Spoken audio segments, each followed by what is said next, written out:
Ladies and gentlemen, good day and welcome to Motherson Sumi Wiring India Limited Q2FY25 earnings conference call.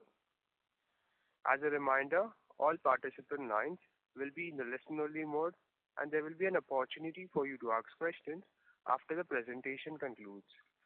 Should you need assistance during the conference call, please signal an operator by pressing the star then 0 on your touchtone phone.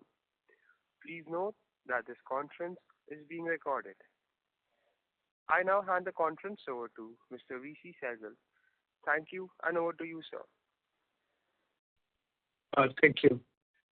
Good evening, ladies and gentlemen. Thank you for joining the Sun conference call of MSWIL. I am pleased to announce the board has approved the results for Q2 for financial year 2025. The quarter has delivered revenues of 2,326 crores, representing a growth of 10% year-on-year, outperforming the industry, which is attributed to an increase in content and change in the product mix. The Indian passenger vehicle industry remained relatively flat year-on-year, registering a 6% growth sequentially. Similarly, two-wheelers industry demonstrated 13% growth year-on-year and 7% sequentially. The uptick on quarter-on-quarter basis is due to the festival production build-up and demand. There has been a significant number of new models launched in the quarter and planned for second half financial year 25. The automotive mega trends continue to augur well, adding to the content mix. Our EV shares of the revenue for the period is 4.1%. We continue to work on our innovative solutions for various platforms such as EV, hybrid, and other products which are such as battery management systems, etc. EBITDA for the quarter stood at 250 crores, while absolute profit remained resilient on a year-to-year basis. It is lower by 120 bps. This can be explained by two greenfield sites being set up in Pune and Navagaon for new customer programs.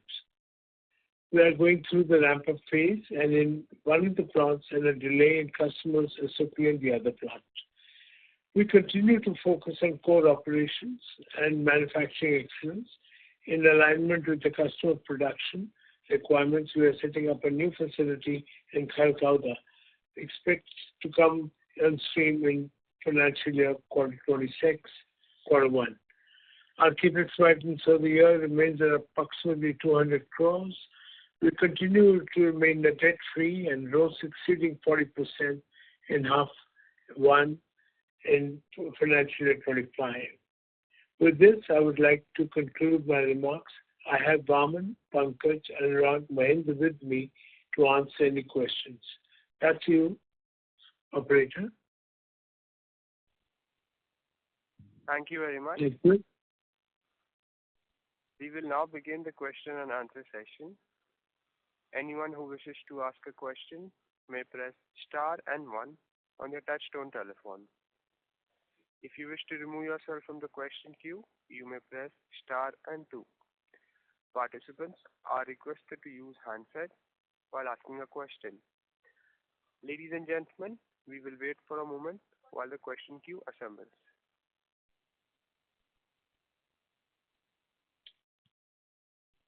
The first question is from the line of Siddharth Bera from Nomura. Please go ahead. Yeah, hi sir. Thanks for the opportunity.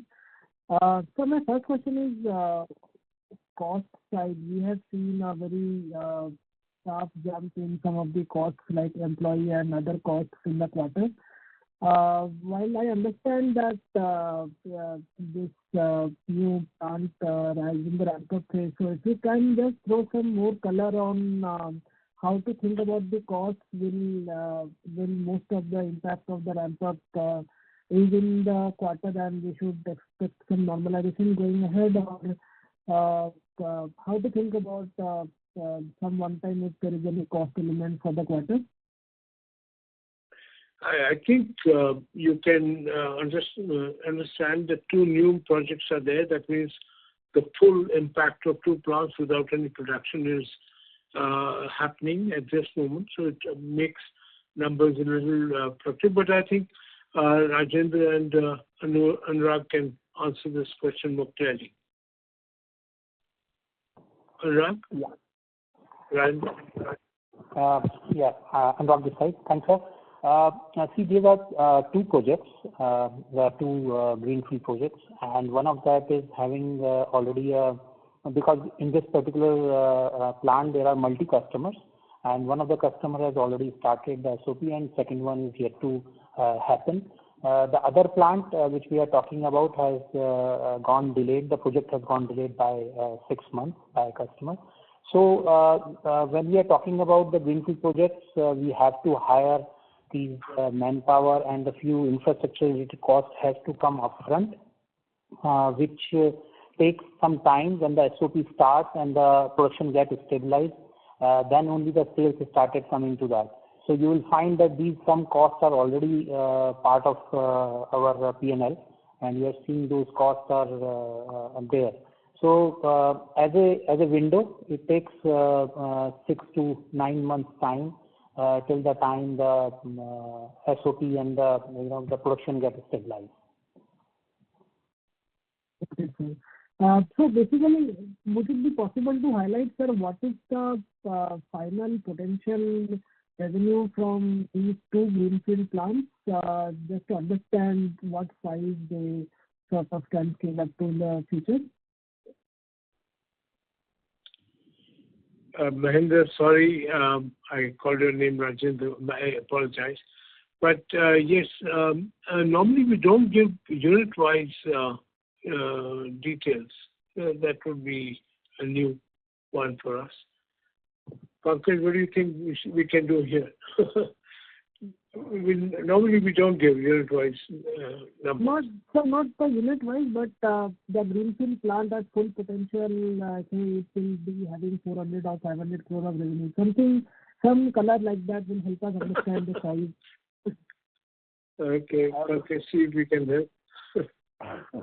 I would say that these are not small businesses. So as they ramp up to their full potential, as you asked, that they are like relatively good numbers, so substantial numbers, not very small numbers. If everything goes well, and these numbers once they get to their full bloom. So you're right that it will be quite a good number.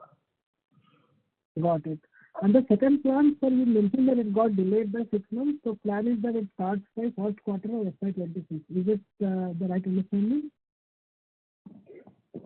The plant is there. Our full the costs are there. The step by step SOP will start from Q1. That's your assessment is right. Got it, sir. Thanks a lot. I will come back in the future. Thank you. Before we take the next question, we would like to remind participants that you may press star and 1 to ask a question. The next question is from the line of Raghunandan from Nuvama Research. Please go ahead. Thank you, sir, for the opportunity and festive greetings. Sir, firstly on the capacity addition, last quarter I remember that you had roughly alluded that 10% is the capacity addition due to new plants. Is it broadly in that range, or is it much higher for these two plants? Okay. Anurag and Pankaj, whatever you want to answer on this one. So as I mentioned, that very difficult to give a precise number, but you're right that as you mentioned that these are substantial businesses. So these 4 plants which are coming up with the capacity expansions, yes, they will approximately, I mean, we can say around that. So it was a ballpark figure as they come to their full projected volumes. Understood, sir. And these new capacities, would they be both high voltage and low voltage harnesses?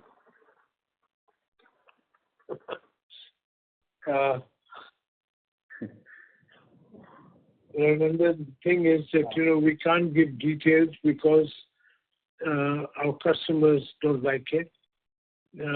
Once we start to answer this, then you can already assume that it's an electric vehicle or an ICE vehicle or whatever. So we can't, we are privy to a lot of confidence from the customers. So please understand. Fair point, sir. The objective was to try and understand that given that we are already having a basket of customers on the EV side and given that you are already doing high voltage harnesses, trying to understand what could be the level of localization. With scale, has the localization been improving in high voltage?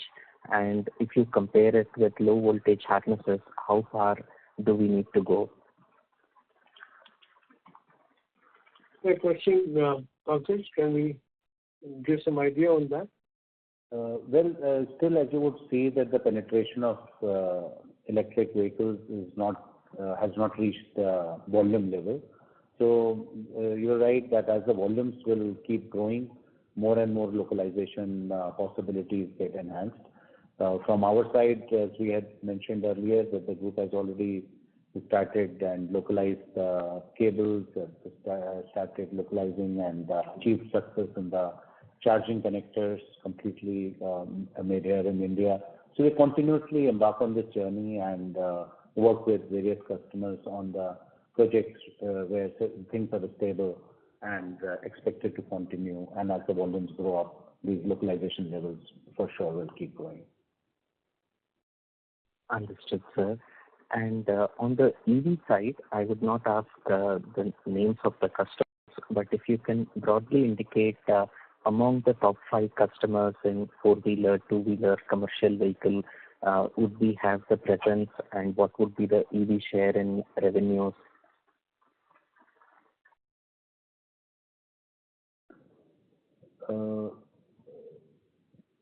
EV share of the revenues will be approximately 4%.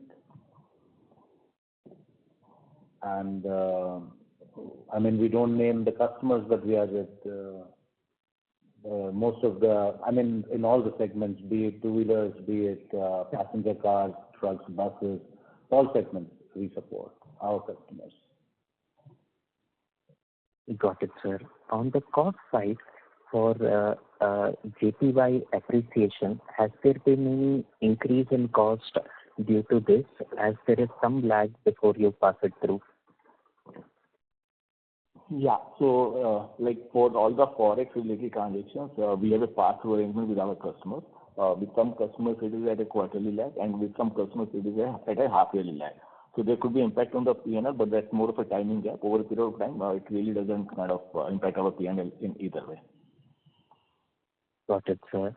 And on a quarter-on-quarter basis, your gross margin has slightly improved. Would that be mainly the benefit of lower copper prices?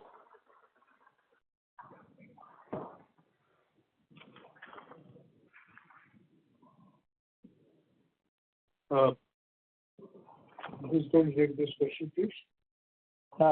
Yes, I'll answer this. Anurag this side. I think this is more of a product mix get change from one quarter to another. So it's very difficult to pinpoint the reason of that. Understood, sir. Thank you, sir. Thank you very much. Wishing a good day. Thank you. Participants who wish to ask a question may press star and 1 at this time.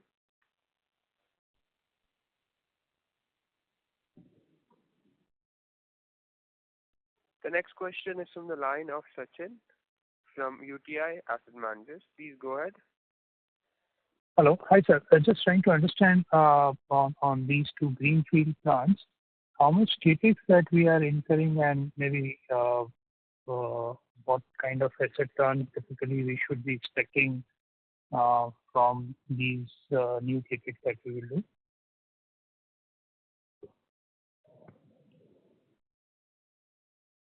Yeah.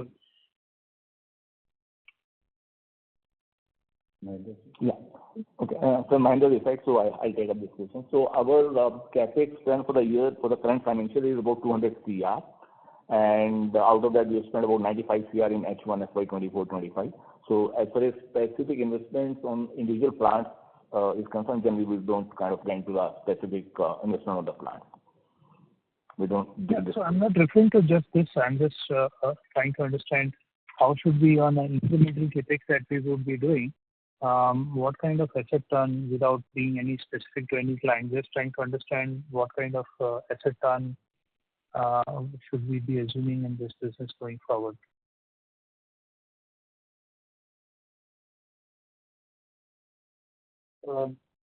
You want to know specifically the new plants? Yeah, I'm not just the new plants, but on incremental basis, the CapEx that we will do. How should we think about the asset turn for these new plants? I know that the company works with 40% ROC background, but just trying to understand, is there any change in trajectory to that we should assume, or how should we think about it?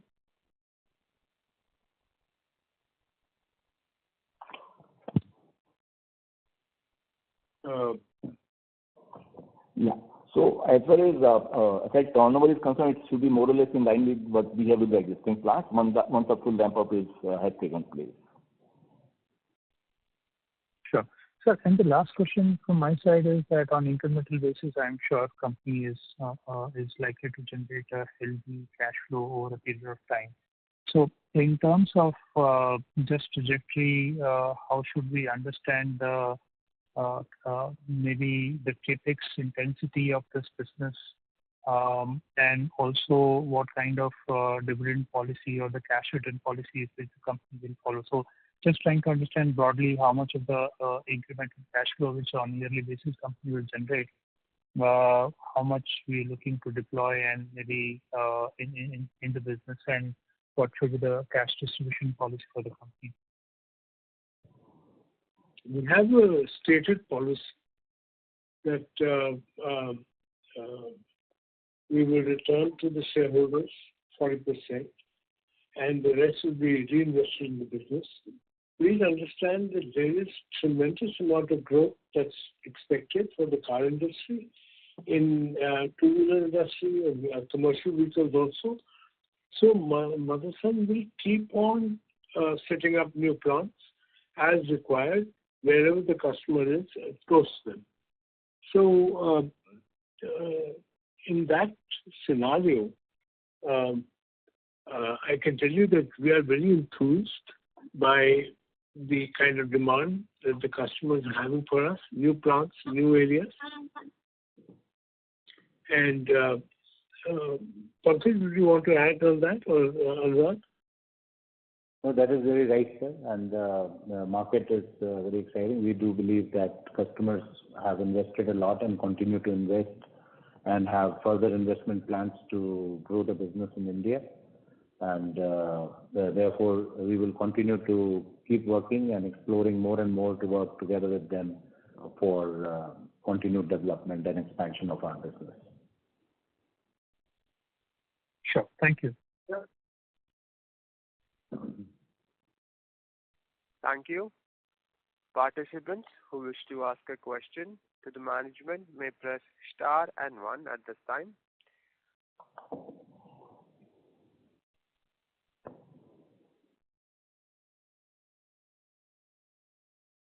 Ladies and gentlemen, if you wish to ask a question, you may press star and 1.